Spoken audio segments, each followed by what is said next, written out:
The first step is laser cutting the body of the blade from the plate steel.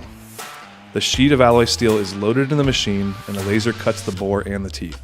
We optimize the blade position to reduce waste as much as possible. We have to remove the burr that is left over in the laser cutting process.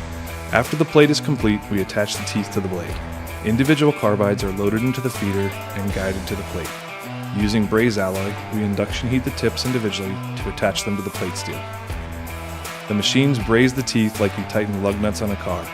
We have to avoid putting too much heat into one location, so we skip around the blade while brazing. The carbides are dull when they are brazed, so we have to take the brazed blade to the grinding cells to be sharpened. High RPM grinding wheels are used to create optimized cutting parameters in the teeth. From there, the blade is ready to be painted. Using our flatbed powder paint system, we apply paint and cure both sides of the blade. Once it is painted, we use an ultraviolet printer to apply the MK Morse company logo and information before packaging the finished product. To learn more, visit our website at mkmorse.com and please like and subscribe for future episodes.